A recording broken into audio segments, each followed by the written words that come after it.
गरीब का सच्चा दिल। एक छोटे से गांव में रामू नाम का एक गरीब किसान रहता है। उसके पास बहुत कम संपत्ति है, केवल थोड़ा सा खेत और एक गाय थी।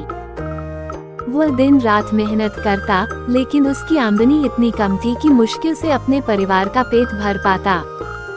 एक दिन गांव में एक साधु महात्मा आए। वे बहुत थके हुए थे और उन्हें भूख भी लगी थी।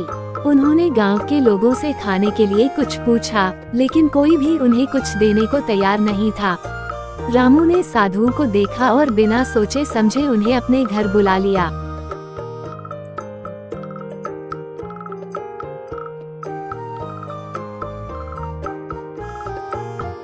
उसने अपनी गाय से ताज़ा दूध निकाला और साधु को रोटी दी।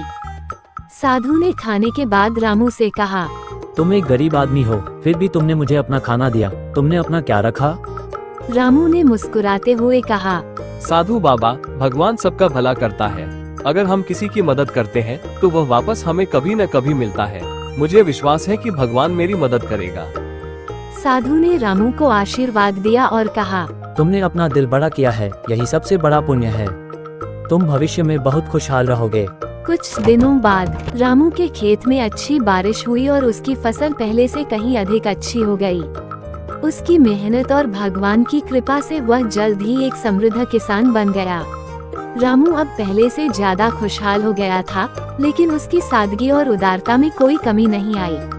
जब उसकी फसल अच्छी हुई और आय बढ़ी, तो उसने सोचा, भगवान ने मुझे इतना कुछ दिया है, अब मुझे दूसरों की भी मदद करनी चाहिए।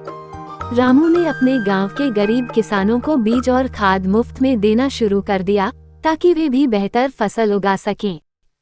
गांव में जिनके पास खाने को कुछ नहीं था, रामू उनके लिए हर महीने अनाज की व्यवस्था करता। एक दिन वही साधु फिर से गांव आए। उन्होंने देखा कि गांव में पहले के मुकाबले ज्यादा हरियाली है और लोग पहले से खुशहाल लग रहे हैं। साधु ने रामू को बुलाया और कहा, तुमने अपनी संपत्ति केवल अपने लिए नहीं रखी, बल्कि दूसरों की मदद के लिए भी इस्तेमाल की। यही असली धर्म है। तुमने दिखा दिया कि एक सच्चा इंसान धन से नहीं, अपने कर्मों से अमीर होता है।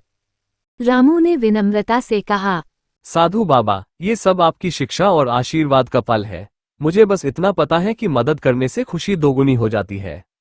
साधु ने रामू को और आशीर्वाद दिया और कहा, तुम्हारा नाम इस गांव में हमेशा याद रखा जाएगा। तुम्हारा ये परोपकार आने वाली पीढ़ियों के लिए भी प्रेरणा बनेगा।